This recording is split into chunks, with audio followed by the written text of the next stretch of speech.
This is Lisa from Mobile Tech Review, and this is the HP EliteBook 2760p Windows tablet PC. As you can see right now, I'm using it in tablet mode in portrait, and you can use it any orientation that you want. And it weighs about 4 pounds, so it's not something you're going to want to hold forever, obviously, in this orientation, but it's possible for short periods of time.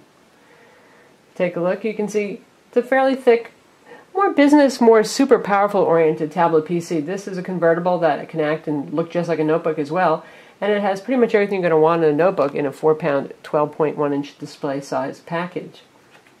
Take a look at the back here. We've got the little lanyard attached that holds our pen, and it has a Wacom digitizer. It works with the active digitizer pen with pressure sensitivity. You can see this incredibly sturdy hinge design right here, and we've got some quick keys when you're using a tablet mode for the escape key here, Control-Alt-Delete function, screen rotation, and so on, and a scroller as well. Back here we've got the power port, Ethernet, the VGA port. There is no HDMI built in. The optional docking station does have a display port. On this side we got the fan grill, we have an SD card slot, we have an express card 3/4 slot.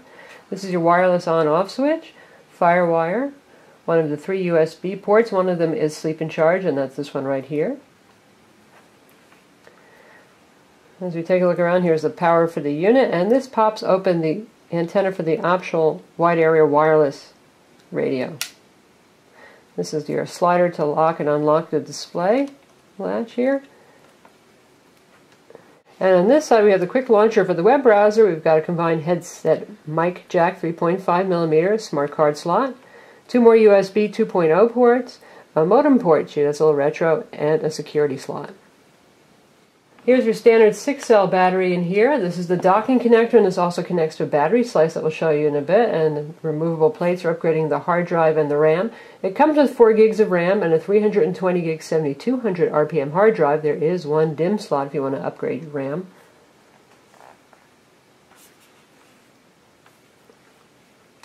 And something neat up here, besides the webcam, we've got the little light here, LED light to illuminate your keyboard in the dark, taken after the idea of the ThinkPad ThinkLight.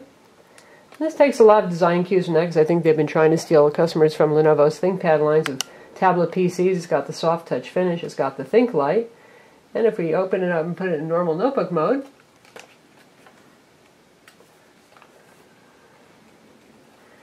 and take a look at the keyboard, you can see we've even got the eraser stick track point right here, just like a ThinkPad would have.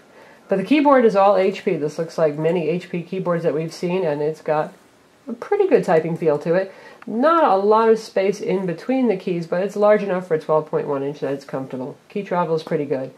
The touchpad is pretty small, as you can see here, but this is a small computer, a 12.1 inch computer, so there's not a whole lot of room for it.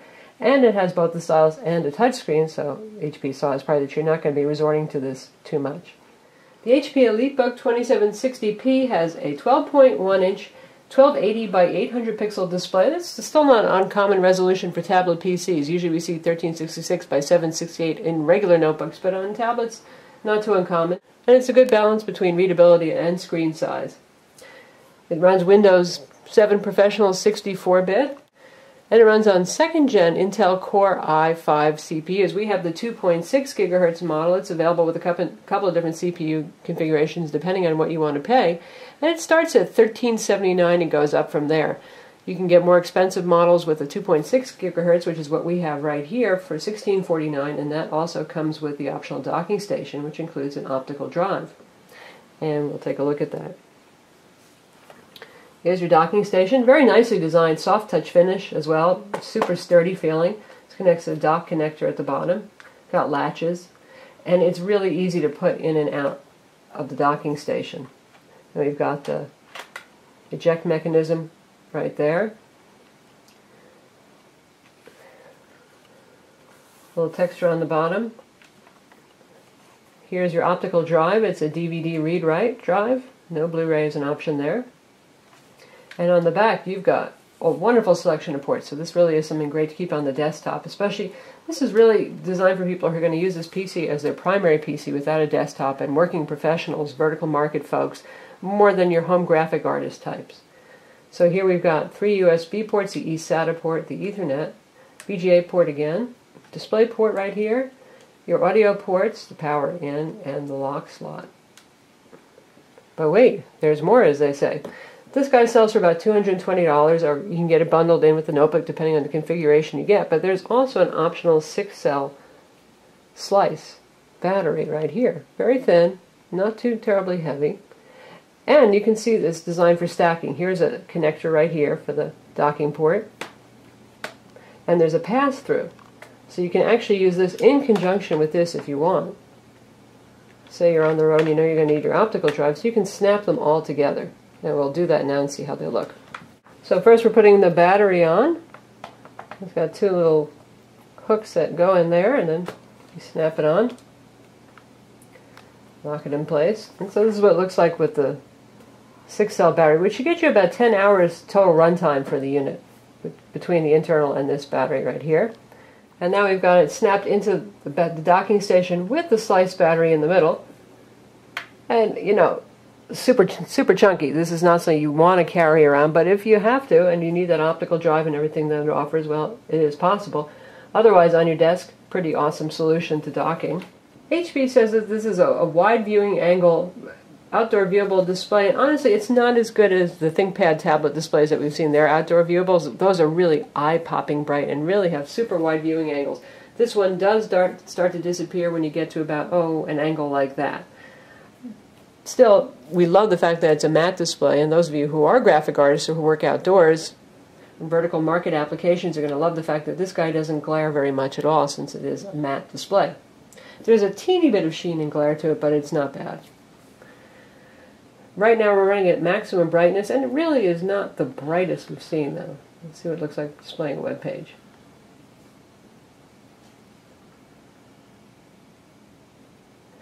Very easy on the eyes, though. Very crisp and very clear. This is both a touchscreen and a pen-friendly display. As we said, this is pretty easy to operate with the pen. Total ease of use, and that's pretty standard with Windows 7. The finger operation is a little bit less responsive than some of the consumer tablets that we reviewed, the Slate tablet, like the Asus eSlate EP121, and even HP's own TM2, which is now discontinued, unfortunately.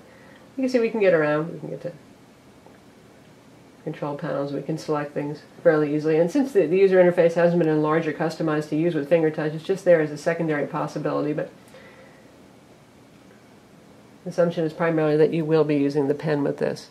Now, graphic artists, it does support pressure sensitivity in applications like Photoshop, and for you vertical market people, obviously it works with pen-based applications, form input, digital signature capture, and all that kind of thing.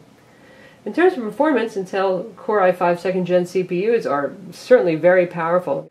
It uses Intel HD Graphics 3000, which is Intel's latest integrated graphics, and that's fairly capable. It can handle playing DVD movies and high-quality movies, even 1080p, just fine. And clearly this is no gaming notebook, so it's not up to the task of handling intensive 3D games like Crysis 2, but that's really not what it's meant to do either.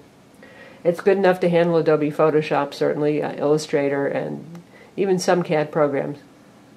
Now we're in Evernote, which is included. Of course, Evernote is a free application, but it's a wonderful product to use with the tablet. And you can see here I've got all my notes that I've synced up, and I've started a new ink note right here, so I can just tap on my little ink too and make notes of my heart content using the stylus and draw diagrams too. And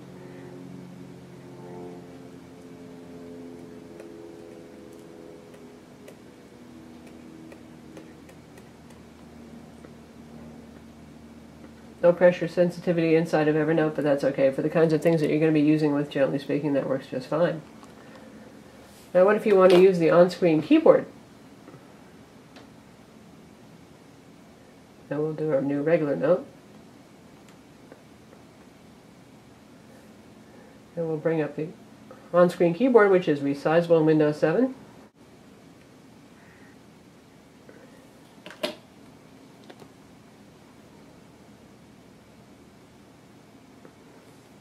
So you can use the on-screen keyboard here to enter stuff too as well, if you don't feel like switching it back, so you can use the hardware keyboard that's included. And this works pretty quickly. I mean, you can really get going with 2 fingers if you want to. And again, resizes to suit your needs. Tablet works with OneNote as well if you have Microsoft Office Suite with that included. And HP also includes PDF Complete for those of you who need to work with PDFs on the go.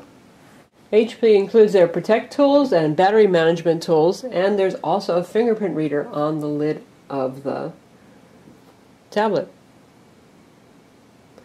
Fan noise is generally pretty low. If you're watching a 1080p movie, which is really above the resolution of the internal panel, obviously, but say you have an external monitor plugged in, you'll hear the fan going at a pretty reasonable clip, but in general use, it's fairly quiet and unobtrusive.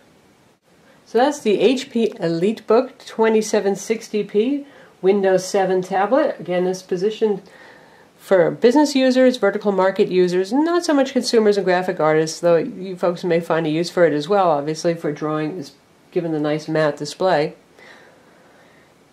EliteBooks used to be very expensive in their tablet form, and now they're starting for just under $1,400, which isn't bad. And this guy with the 2.6 gigahertz Intel Core i5 plus a docking station is about $1,650. I'm Lisa from Mobile Tech Review. Visit our website for the full review.